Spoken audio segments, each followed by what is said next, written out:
Today, I want to uncover the biggest relationship that you're missing out on that could be keeping you stuck and unhappy, or just reaching the heights that you want to reach in life. And if you learn how to master this relationship, you're going to be the healthiest you've ever been. You're going to make the most money you've ever made. You're going to have the best relationships you've ever had, the best career or business that you've ever had. You're going to have the most security you've ever had, the most confidence you've ever had, and be the most fulfilled that you've ever been in life. If you understand the principles of strengthening this relationship, you will never be the same. Now, before I move forward, I want to make sure that you subscribe to this podcast so that you can get notifications. I would appreciate that. Make sure that you like this video and that you share it with as many people as possible. Now, I want to move forward into what I'll be really uncovering today, and that is how to build a strong relationship with yourself. That's right, with yourself, because a lot of people don't have a grip on who they are. And I've ran into this throughout my life with meeting people who just didn't have an understanding of themselves. And the way our culture works right now is that it has us kind of glued to everybody else but ourselves. And, you know, a lot of times when I'm working with those who I'm working with, whether it's in leadership, whether it's some of my clients, whether it's someone who I'm pastoring, I start to realize that there is a disconnect with themselves. And that's why they have not made the achievements or the attainments that they want in life. And they are not where they really want to be because they don't understand who they are.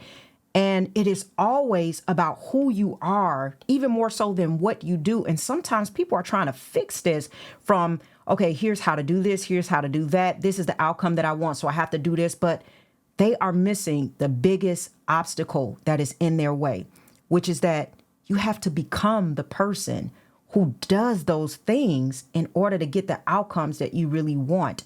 And the only thing that's stopping that is because of a disconnect between you and yourself.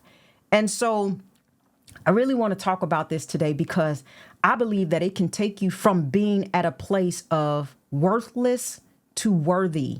And when I say worthless, I'm not just meaning like all the way at the bottom of the pit.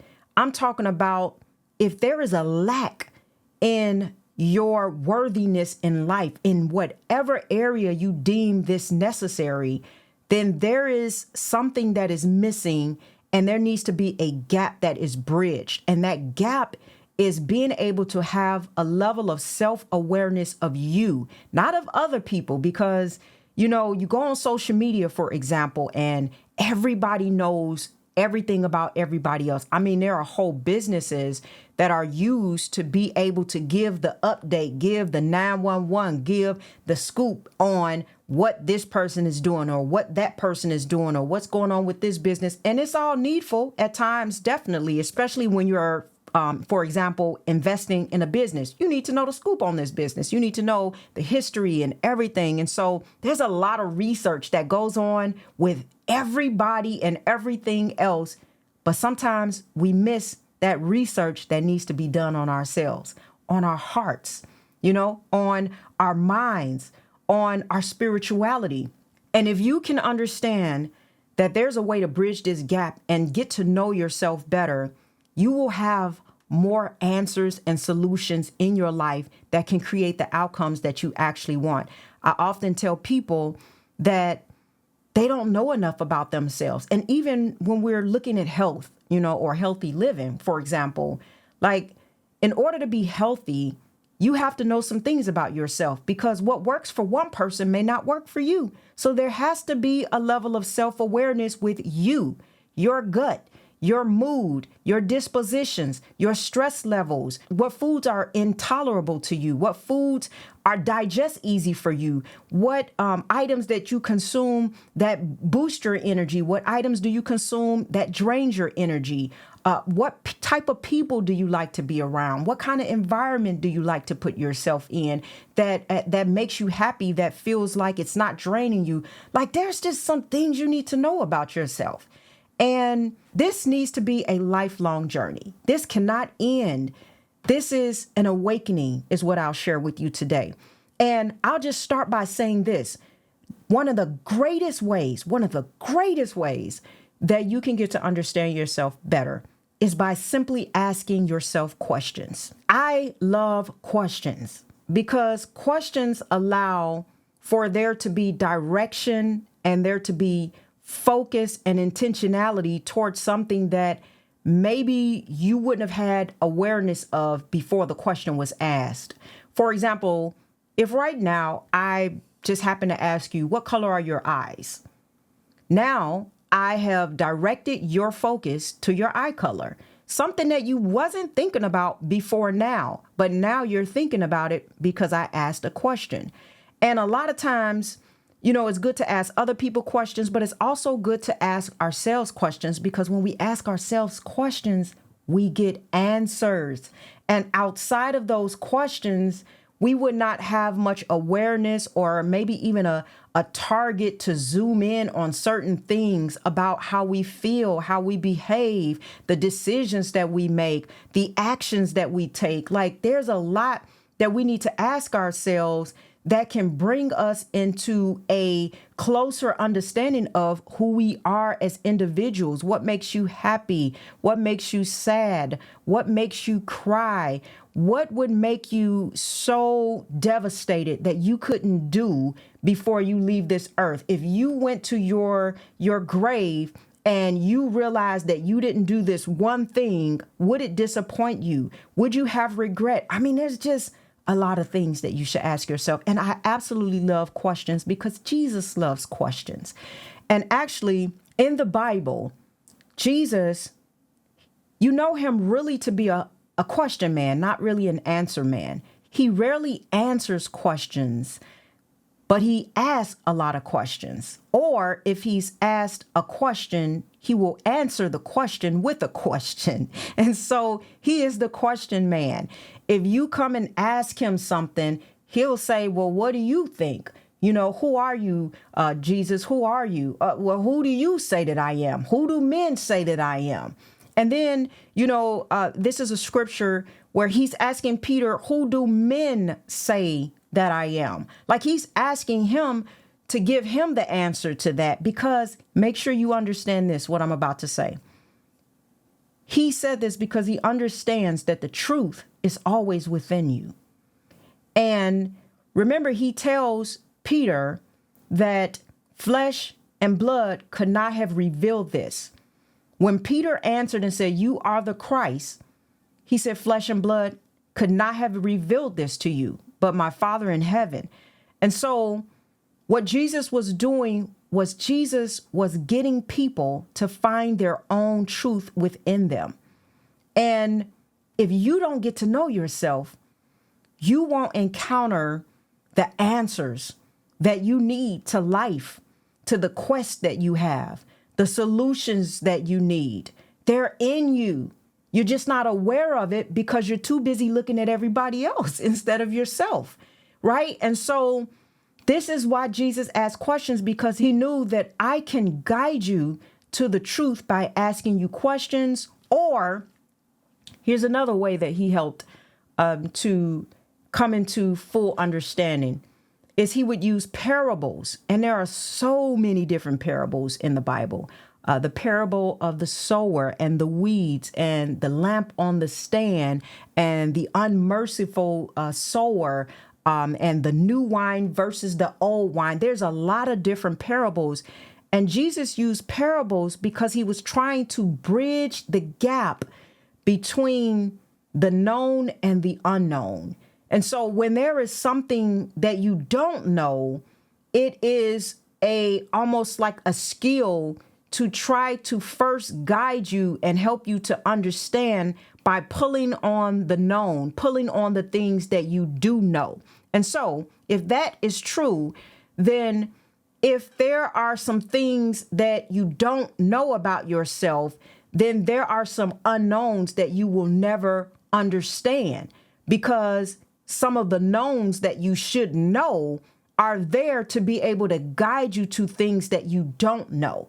And so one of the things that Jesus wanted us to do is to hear and understand, to see and perceive. That's why he gave parables, because there were those who would hear and not understand. There were those who could see but not perceive. And he wanted both of those to come into play in individuals' lives. So the more you know about yourself, if truth is lodged somewhere into your psyche, your DNA, your heart, then if there's areas about yourself and your heart that you don't know, then you won't be able to access those truths or the revelation that you need to live a successful life, the revelation that you need to make more money, the revelation that you need to restore a relationship that needs to be restored, the relationship that you need with yourself to have more confidence and more security. Because see, the reason why you may be dealing with insecurity, or the reason why people in general deal with insecurity, is because they don't have an alignment of who they really are. And they may have even built a sense of false identity or imposter syndrome based upon someone else or what someone else wanted them to be, but is still not in alignment with who you really are. And that lack of alignment will cause insecurity, and it will cause a lack of confidence in your life because it doesn't resonate with the very intricate ways that you really are. And that starts to communicate to your nervous system, to your cells, and it creates a synergy and it creates a flow, and it starts to send signals out to other people so that other people start to identify with those signals, and then they start to respond to you based upon those signals. And it's not just about external things, but it's about the fact that the way you are processing yourself, the way you feel about yourself, the things that you think about yourself is sending out signals, and it causes life and people to reflect back the very thing that you feel about yourself on the inside. And so this has to be completely healed. And you have to understand who you are. And the only way to understand who you are is to understand your heart, because your heart is your true identity. And many people don't understand their heart because it takes a lot of investigation to kind of understand the paradigms of how you feel and think and why you feel the way you do, and, you know, what type of things that you can do to change this. And, you know, there are some levels to this. And just let me say this. I'm going to use terminology to explain this in the best way that I can. I'm not saying that the terminology is perfect, but I want to use terminology that you can understand. And so when we talk about the heart, we're talking about it being the seat of your abiding feelings. And there is a huge difference between emotions and feelings. And a lot of times we are operating from more of a surface place with trying to change our emotions. And there is a place for that. I talk about that all the time. And there's some strategies to help your emotions, because a lot of times that's where it starts, is trying to change your emotions. But there are some feelings, or there's these deeper emotions that I will use as the terminology feelings. And that's what I mean by them, is that they're much deeper. And so when you start to have certain feelings about yourself, like you feel like you're a loser, or you feel like you can't say no, or you feel like people are going to take advantage of you, like those feelings, they're very deep. And I'm going to explain the difference between the emotion part of you and the feeling part of you. Those things are very deep, and they're deeply rooted. And when you get something that is deep down as a feeling, again, those signals are sent out because those feelings are almost equivalent to your identity. It speaks of who you are as an individual. And I'm going to show you how that can actually work for you if you can change it. Now, the reason why feelings are important is because feelings always make you make choices and decisions. Now, let me just say this. We got to learn how to make decisions, even if we're feeling a certain way. We just have to, right? And so there's just certain things that we have to do regardless if we feel like it or not. There's a lot of people, let's say they're trying to pay their bills or they're taking care of their kids. They may not feel like doing certain things at the time, but they still have to do it. But let me just say this. If that continues and you don't understand how to reprogram or retarget your feelings, because remember, feelings are equivalent to your identity. They're attached to the place of who you are. If you don't learn how to change that, then what you're going to do is you're going to be operating out of willpower.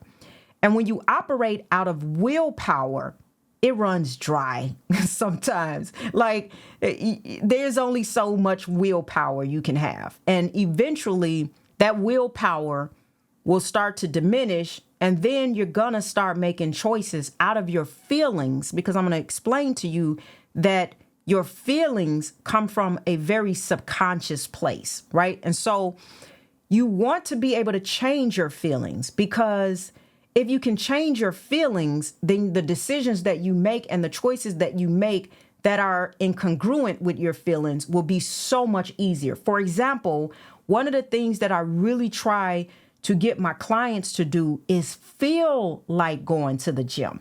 I don't want to have to try to make you and give you all the statistics and all the information and the intelligence on why you should work out, right? Or why you should build muscles. Like, that is going to be very difficult, because I may get you for a little bit to, abide just based off of knowledge.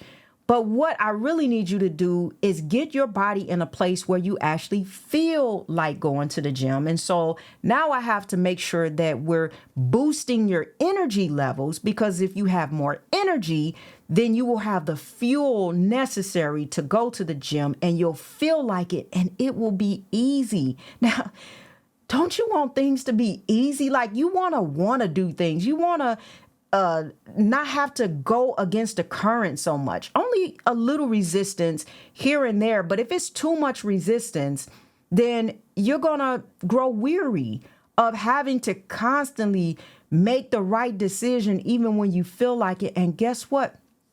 That's called stress. And when you are stressed, you don't do the body any good.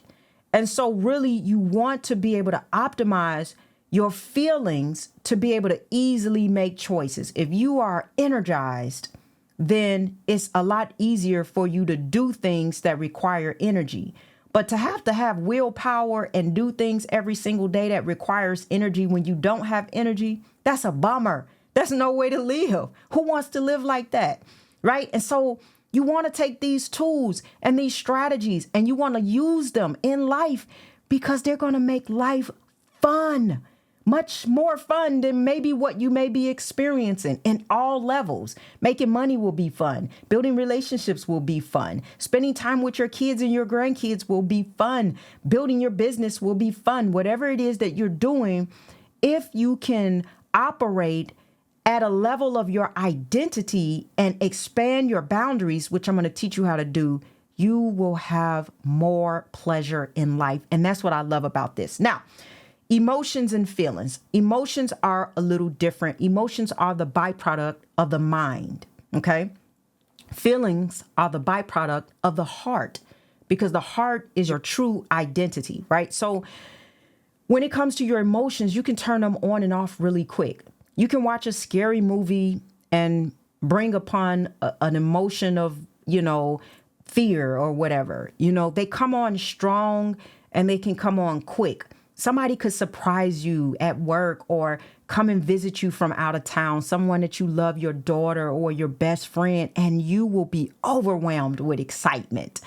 Those are emotions. They're a product of the mind because those emotions are surrounded a bit by also thoughts. And so you can think your way into an emotion. You can start thinking about something enjoyable and all of a sudden lift your mood a bit.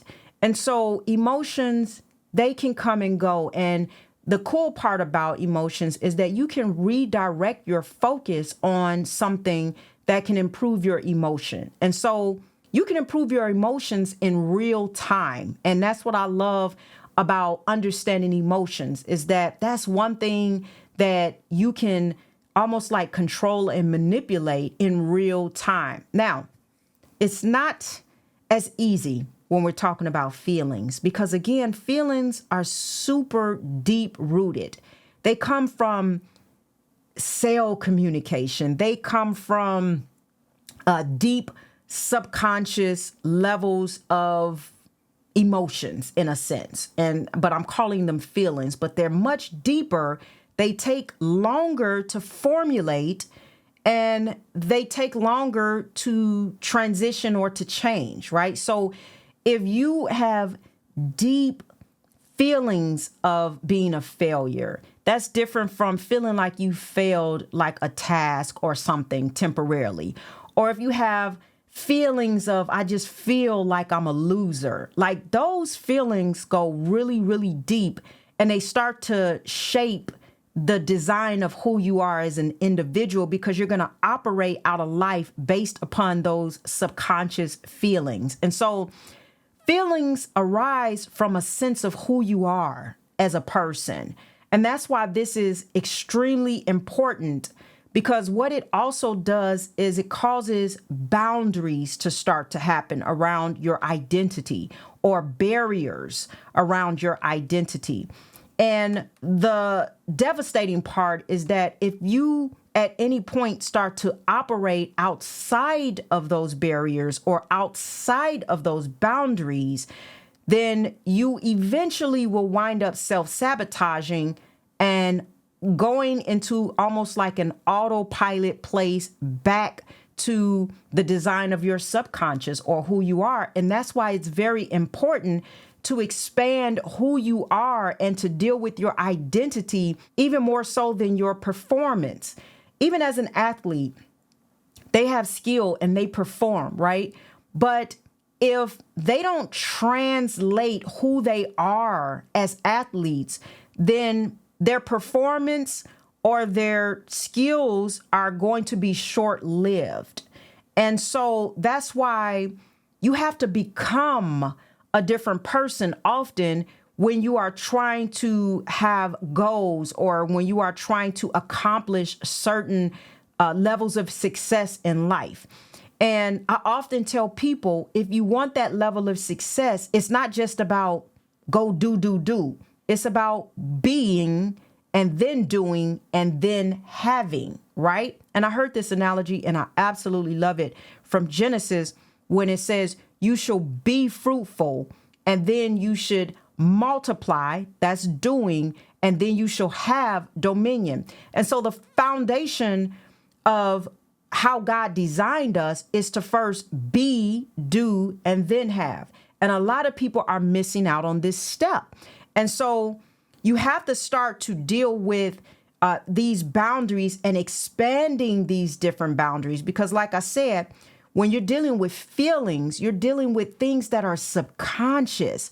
They are in your life in a way that's not intentional. So you're going to wind up doing the things that this person does. And even if you try to do something different from what this person does because of who this person is, you're going to eventually find yourself bouncing back into doing the things that you do without thinking, right? And so here's the thing, like when we talk about, again, emotions, we can try to think our way and try to get a hold of our thoughts, right? But then what about those who still don't have real breakthrough after saying, I've been meditating, I've been trying to focus on this and doing this, and I still can't seem to get a grips. I can't get out of this cycle, a lot of times it's because they're dealing with something deeper from the identity level, something deeper from the subconscious level. And they're almost like going against the grain of that, because when you feel a certain way, your thoughts will follow those feelings, right? See, emotions can follow thoughts, but thoughts will follow feelings. And so even if you're trying to think in a different direction, eventually you're going to bounce back into your same habits of your thought life, because this has to be changed from the level of the heart, because that is where your identity lies. And a lot of people don't want to do heart work. Heart work. Okay? They want to do hard work, but not heart work. Heart work has to be done in order for you to change who you are. And so when you are working on expanding these boundaries, right? Because you want to expand the boundaries, right? Because again, if somebody is not a good leader, all right, they are very insecure as a leader. They don't believe in themselves. They don't see themselves as people who can conquer and win or make decisions or lead somebody, but then they get placed in leadership, right? And we see this all the time, obviously. If they get placed in leadership and they don't see themselves as a leader, then what's going to happen is they're going to be performing. And we see a lot of performance, like in the world, period. And people are just performing, but they're not. The performance is not coming from a legitimate place of real identity and real knowledge of themselves as individuals. As a matter of fact, most people wake up and realize they don't even know themselves. They don't know what makes them happy. They don't know what makes them sad. They've been living somebody else's life for so long, or they've been living, parents and leaders and friends make people kind of, they live vicariously through people. And so often you wake up and you're like, who am I? What do I like? What am I supposed to do? You have a midlife crisis almost, because you are acquainted with somebody you really don't know. And that can be quite devastating. That can cause for some really low moments in life, some lonely moments even in life, if you don't really know who you are. And so this is also why you see, for example, people who become millionaires overnight. Maybe they won the lottery or something, and they get handed a lot of money. But guess what? Their identity has not been stretched, like their boundaries haven't been stretched to be able to manage the money. They're not individuals that can manage that amount of money.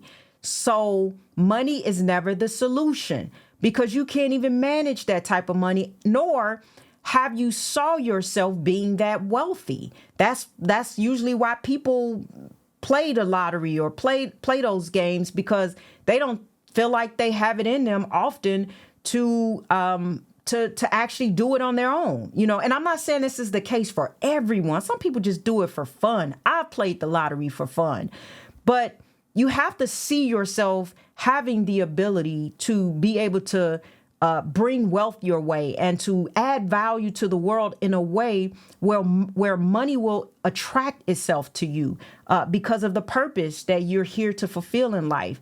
And if you don't really feel that way about yourself and you can't see yourself wealthy or being valuable enough to be wealthy in this world, then when millions of dollars drop in your lap, you're not going to make the right decisions with it. Now, what you're going to do is utilize that money to probably try to validate yourself and validate your level of confidence and security. And that's what a lot of people spend time doing, is using external things to validate themselves. And when you do that, you wind up still self-sabotaging, because that external validation is not really aligning you with who you really are. Like, it's aligning you with who you may think you are, or the false identity that you have, but it's not in alignment with how God really created you, to win, to be the head and not the tail, to be able to have the promises that he's given to you, like to be more than a conqueror. Like, if you feel defeated, then it's going to be hard for anything to validate you to a place of real security. It's actually going to sabotage you to a place of insecurity, meaning that more money and more validation from other places that are not in alignment with who you are going to actually make you even more insecure, because now it's going to validate this insecurity and how you feel. And then you're going to create even more of a distance between you and what you have, or you and, who you have in your life or around you, because you haven't come into real knowledge of yourself and you don't see yourself the way God sees you. Then you're going to start thinking, I don't deserve this. Even when good stuff come your way, you're going to deem yourself unworthy to have it because you don't see yourself that way. It's an identity issue, and it has to be resolved from that level. Now, what I also want to say about boundaries is that this is where your programming kind of comes from. Like, you are programmed a certain way, and you're programmed to not be able to be successful outside of these barriers until you expand yourself on an identity level, on a heart level. If you don't expand yourself on a heart level, again, your programming is restricted to just this. This is as much as you can handle. This is as much as you can do. And when you step out to perform, or when you step out to have actions outside of this, it will cause you more devastation than it will good, because your boundaries are where they are, and they are crafted around who you are as an individual. Therefore, it has to start there.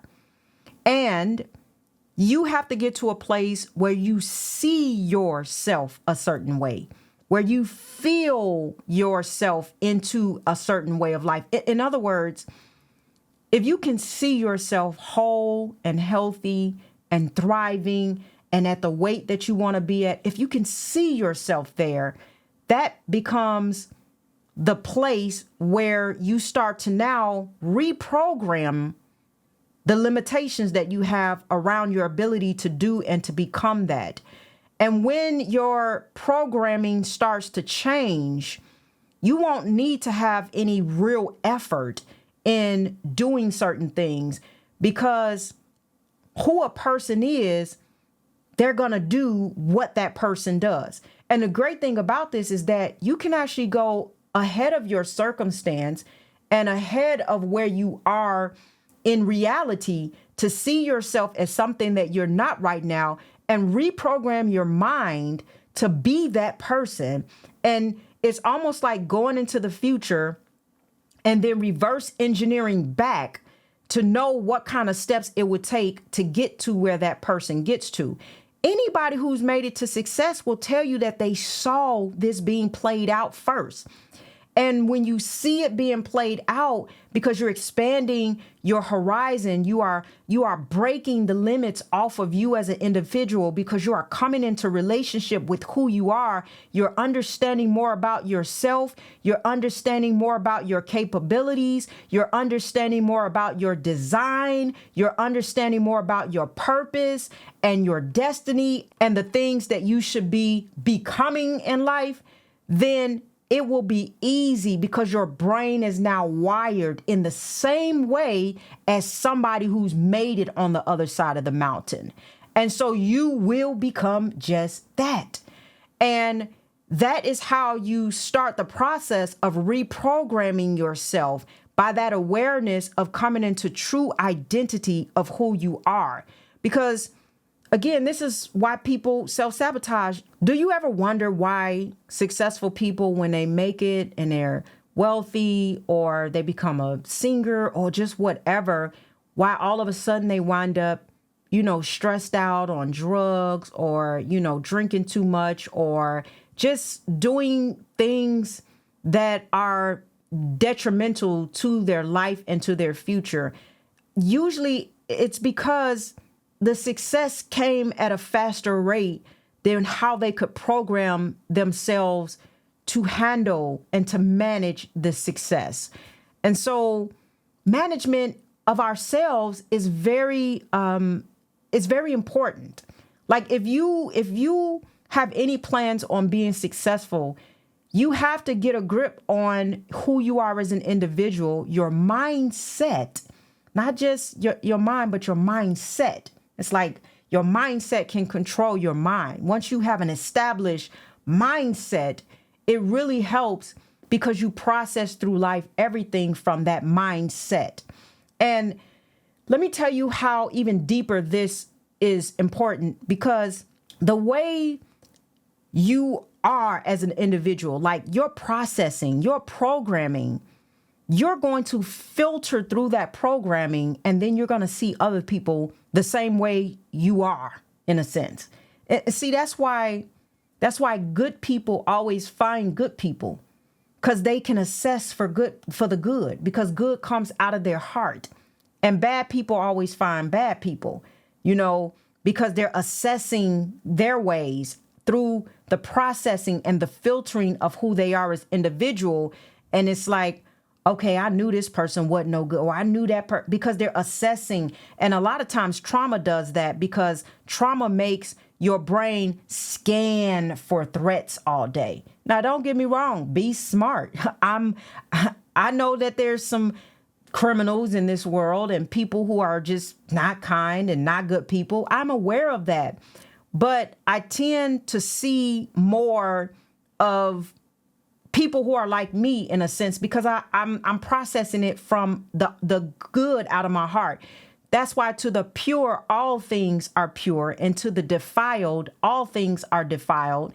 And even Proverbs 17:20 says, one who has a perverse heart finds no good. And so that's a heart that's crooked. And if the heart is crooked, they're going to process out of that heart and think everybody's bad. Everybody's trying to do them over. No one is good. See, the thing is, even when we are interpreting light is interpreted by us, and it creates an image. That's how we actually see, right? And so that the way we see life and the way we see people actually comes from what we see about ourselves in our own heart, the way we're processing even ourselves and the way we're designed. It all filters out through that, and it makes you almost attract the type of person you are. And that's why people can find themselves in cycles, in relationships, or in the same situations over and over. It may look a little different, but it's the same cycle, because when we don't break this way of being, what happens is we're in the cycle of being ourselves. And the cycle of being you has to be broken, meaning this is about breaking the cycle of being yourself. Because if the old self don't know who you are, then you got to become a person who do know who you are. And that's a different person. So the old man has to die in order for you to flourish in the future. And this is a valuable piece of information for you, because it's going to change the course of everything. Everything will reflect back to who you are. They even did a study, and they showed how animals and dogs would not respect owners who didn't have security in themselves and confidence. And I say that to say that sometimes the insecurity and the lack of confidence sends out such strong signals that even animals can catch on to it. And that's why even when you are dealing with certain animals and, even dog trainers and things like that, you can tell they're very confident in what it is that they're doing in that moment. And the dog can read that. And so that's why you see that they may listen to the dog expert when they won't even listen to the owner, because the owner doesn't have that confidence just yet to deal with the dog. And I'm not saying that every dog owner should automatically be able to, have an expertise in raising their dogs right. But I am saying that, for example, even if you are a parent, there's some things about yourself that you need to understand as a parent. And a parent is about becoming. And a lot of times children will reflect back the insecurities or the lack of control or whatever those things are that parents be dealing with. They don't often understand that there's signals being sent out. Now, I'm not saying that a really good parent who's done everything that they can to raise their children won't experience some hardship, because God was the perfect father and Adam and Eve went astray. So I'm not saying that your kids will always represent the type of parent you are. I'm saying that this also works in parenthood. And that is the truth, because I've known a lot of people who started to operate in more patience with themselves.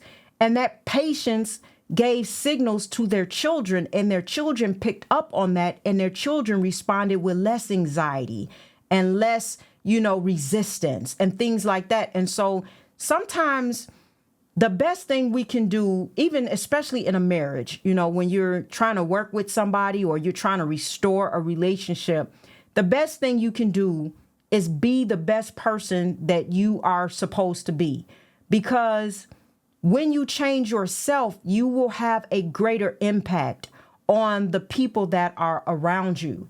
And listen, if the people around you don't align anymore with who you are as a person, you're going to start to notice that too, because they're not going to want to be around you. And that's great, because if you don't want to be around me because I am coming into who I really am, then we're going to have a problem, because I don't want to suppress who I am supposed to be just to feel loved and accepted by you. And so this is a discovery of loving yourself. This is about self-love, because you can't really love yourself if you don't know yourself. Who are you loving? Are you loving the false you? Are you loving the person that they wanted you to be?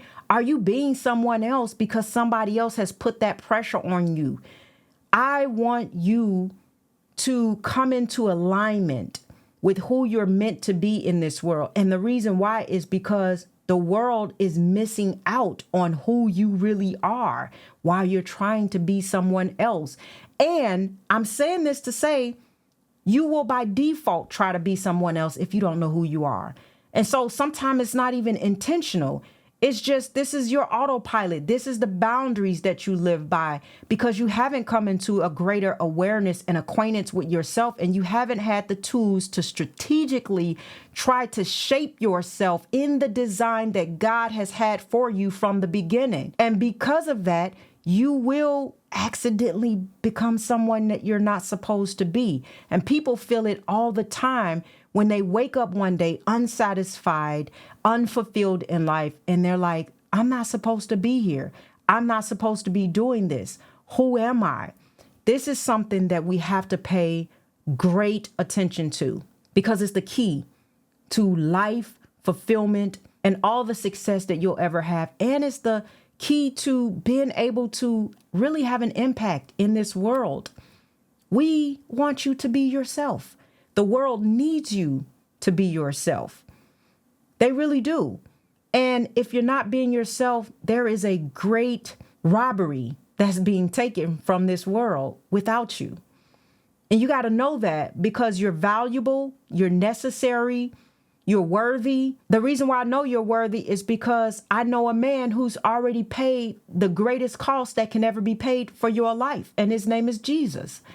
And so that right there proves that you are worthy and you are valuable. There's no more money or no more resource that anybody could ever provide that's greater than somebody sacrificing their life for you.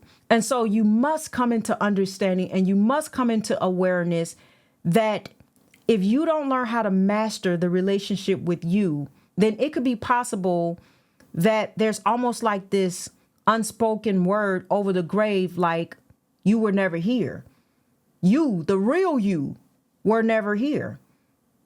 You were here, but you were never here. The real you, the identity that was created from above.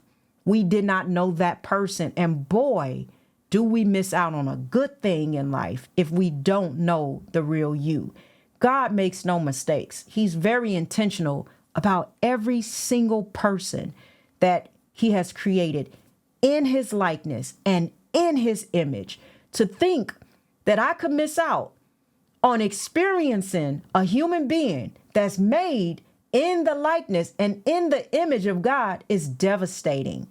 And that's what you need to realize, is that we're devastated without the real you. And so there is work to do to master who you are as an individual and start to expand those boundaries so that you can attain more, you can have more, you can manage more, and you can get to the top of the mountain and you can fly to the top of the sky with wings like eagle and allow for everyone to see the wonder of what you have to offer this world. You are valuable and you are loved. And that is the message that I want you to know. Now, if this blessed you in any type of way, make sure that you like this video, that you subscribe to this podcast so that you can be notified whenever I go live or release a video. And also make sure you share this with someone who this can benefit. I'm sure there's a lot of people who you feel like this could really bless. And if you do feel that way, make sure that you share the love, you share the information.